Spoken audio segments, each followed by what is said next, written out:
permettrait aux nouvelles générations de connaître justement ces figures emblématiques, ces figures historiques qui ont façonné et tracé notre histoire. C'est vraiment un moment qui nous replonge dans notre histoire. Un moment important qui rappelle la fierté, la braverie des anciens avant les indépendances. Donc vraiment, cette fresque nous a permis de visiter ce pan de l'histoire. Avec le grand royaume du Jolof dont dépendait avant les indépendants. L'indépendance, c'est ce royaume, le Cayor, le Bawol. Donc, là, on est en train de voir vraiment un autre tableau qui, là, montre la diversité culturelle. Donc là, on va voir les différentes danses qui vont suivre le Ndaourabi. Ça, c'est souvent les bouts, lorsqu'il y a des cérémonies importantes qu'on effectue, donc ces danses de Ndaourabi, très emblématiques. La culture, elle est très belle, surtout la culture sénégalaise sous ses différentes facettes. Avec une riche diversité. Culturelle, on a vu l'emblématique danse du Ndaourabi. Aux couleurs nationales, avec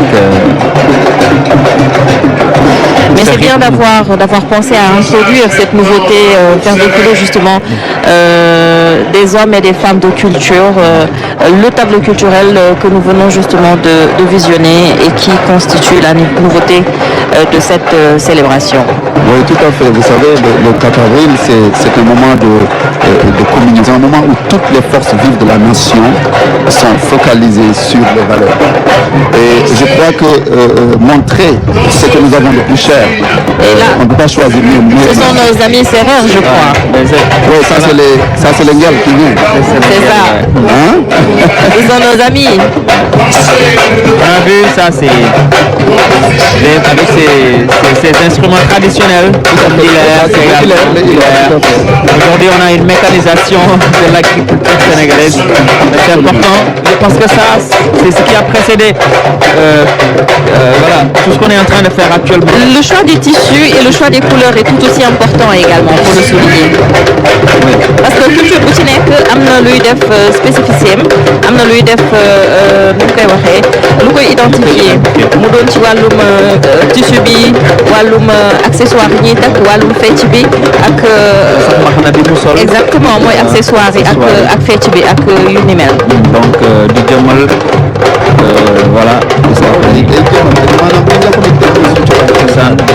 baykat yi dañuy rendre hommage baykat yi également instrument traditionnel yi ileer véritablement lii tamit cosaan lay wone layu lii de moom ñoom layu mu ngi noonu donc am na solo daanaka histoire mooy lépp histoire c'est mooy sa cëslaay culture mooy lépp culture moom lépp da nga koy dugg ci culture maanaam ni ngay bayee li ngay lekk li nga xam mooy say sonorité sa musique dégg nga sa làkk et cetera yëpp culture la donc li ñu tableau bi ñu gis ni muy jàll dafay wone diversité culturelle du Sénégal maanaam waaw ñun vraiment dëkk bu ndaw lañ ci géographiquement waaye en termes de richesse culturelle de diversité macha allah mën nañ ko te lii dafa am solo ñu wan ko ndaw ñi parce que actuellement ñuy génn ay fête yu bees yu bëri ñu tuddee ay tur yu kenn xam waaw alors que cosaan bi mi ngi fi effectivement bu ñu jëloon Ndaourabi bi ñu jël ngel bi xam lu muy tekki daal di ko waaw parce que li nga wax ni ñaari nga wax ni bu ne dafa am lu muy tekki ak circonstance bi ñu koy defee waaw je pense que moo kon ne loolu am na solo trop ndax luñ ko war a génne dafa war a fekk circonstance bi maanaam dañoo war a woo xale yi woo Sénégalais yi ñu reconnecté wu ak seen culture waaw ñu reconnecté wu ak seen cosaan ñu reconnecté wu ak seen valeur moom moo nekk noonu xam nga tableau bi du ko wane ci jour indépendance bi nga xamante ne réew mi xale yi ñëpp a ngi captivé di seetaan loolu la message boobu la ñu sànni mu mel ne commissaire Diouf tamit am na lu mu si bëgg a sànni te dafa mel ne suñu mbokk séeréer yi à la suite du colonel li mu wax c'est important important parce que comme disait le président Senghor, la culture est au début à la fin du développement. Et tey jii par devoir de mémoire et de reconnaissance gis nañ ñi fi jàll yëpp mu nekkoon ay figure emblématique de l'histoire du Sénégal et puis véritablement comme il a dit la diversité culturelle mu nekk lu am solo ñuy soxla ay repères ñu soxla véritablement ay figures yi nga xam ne dañuy jël ci ñoom ay modèles tey jii ci jeunesse bi comme ni nga ko waxee ñu toll ci moment yoo xam ne des fois day am ay crise de valeur véritablement am ay fecc ay façon de parler bi ci ni ñuy waxee ni ñu doxee ni ñuy solo ci ñi nga xamante ni reflétewul suñu Sénégal donc tey jii dafay am solo tey lu mel ni fête de l'indépendance ñu génnewaat li ñu mel wan ko ndaw yi ñu wan ne véritablement Sénégal am na lii et puis ñii mat nañu modèle ñi nga xam ne buñ ci jaaree ci li nga xam ne bëgg nañ ko muy vers la souveraineté véritablement mën nañ ci yegg si. Le président Senghor waxee woon la culture elle est au début et à la fin de tout processus de tout développement donc baax nañu ñu dellu soit si repères yooyu. C'est ce qu'on a de plus cher même li ñuy wax souveraineté industrie développement loolu yëpp base bi mooy sa fierté nationale base bi mooy nga xam yaay kan sa identité foo jógee dégg nga base boobu moo la mën a permettre yow nga mën a vraiment projeté wu dans l'avenir di am yu mel ni ay industrie défense wala di bëgg a def Sénégal horizon 2050 tant que amuñu valeur yooyu nga xamante ne moom la suñu maam yi doon porté ñu xam suñu bopp xam fu ñu jógee xam suñu identité day jafe ñu projeté wu dans l'avenir. mais sànq dañu gis sax bi nga xam ne mooy les terroirs les royaumes yi doon jàll royaume bu ci nekk am na particularité am na singularité am na ay valeurs yoo xam ne dañ koy promouvoir également loolu comme commissaire Diouf sànq wax na ko je pense qu'il faut que dem ressourcer jiwaat que ce soit la jeunesse nga xam ne mooy l'avenir d'un pays li moom mooy lu am solo la parce que daanaka gisatuñ ko. waaw si bu gaynde dañ koy gis nag ci yenn banlieue yi ci yenn yi ci biir réew mi dañ koy def waaye effectivement bëreetul comme mu daan amee si ay temps daal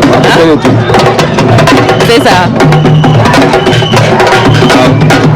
lii nag na lu rafet wax dëgg yàlla waaw suñu mbokk waa Casamance yi nga xam ne ñoom it macha allah bu dox Casamance wax culture fa la culture véritablement fekk baax wax dëgg yàlla gis nga ko mu ngoog nii moom di profité di nuyuwaale suñu mbokk waa Ale Casa yi nga xam ne ambiance bi buñ ko déggee rek waaw ñii di ñëw nag c'est important waaw on va voir les rollers là rollers yi di ñëw nii waaw rollers yi gis nga boo xoolee ku ci nekk da nga takk raaya benn réew Afrique waaw donc vraiment c'est un clin d'œil waaw à l'unité africaine ay Zambie Gambie réew Afrique yëpp ñu ngi fi ñu ngi la représenté fii ci rollers yi ça c'est l'unité africaine c'est le panafricanisme ñu toll ni dañu bànn di clin d'œil parce que aussi identité culturelle du rek sa réew yow kese Uganda sax Uganda variété Uganda am nañu waaw donc vraiment dafay collé ak suñu invité yi toog invité Nigéria dégg nga ak benn suñu pour wane rek vision panafricaniste bu doon loo xamante ne c'est pas seulement Sénégal mais dafa lu am solo ci réew mi commissaire dafa mel ne micro bi. waaw donc oui kon nag allez-y. voilà donc mu ngi noonu donc loolu ñoo jàll noonu dégg nga Niger. waaw président bi leen tâche parce que vision panafricaniste li yëpp rek ay clin d'œil maanaam dañu won jeune won ndaw yi won falsification que ni unité africaine du rek slogan du rek lu ñu wax ni rek dafa loo xam ne dañ ci war a dellu du ko dund dégg nga léegi bi ñuy wane nii dafay rappeler nit ñi que vision unité africaine dafa am solo. Et surtout pour matérialiser ce que vous dites Adama et mon colonel, c'est que le président de la République a créé le ministère d'abord de l'intégration africaine et des affaires étrangères. Donc ça véritablement illustre ça et cette vision du chef d'État. Cette intégration africaine dont vous parlez tout à l'heure. Commandant. Commissaire. Commissaire. maa ngi ñëw. au commissaire Mamadou Diouf. Voilà. À la suite du colonel, comme il disait, aspect bu am solo mooy intégration africaine ak unité africaine. Et loolu aussi dans la suite des figures véritablement yi fi jàll ñu mën ci fàttali ku mel ni Cheikh Anta Diop. mu mel ni def ci liggéey bu am solo véritablement par là de la culture africaine. loolu dafa nekk lu am solo li nga xamante ne nii véritablement day matérialiser cette vision véritablement de l'intégration de l'unité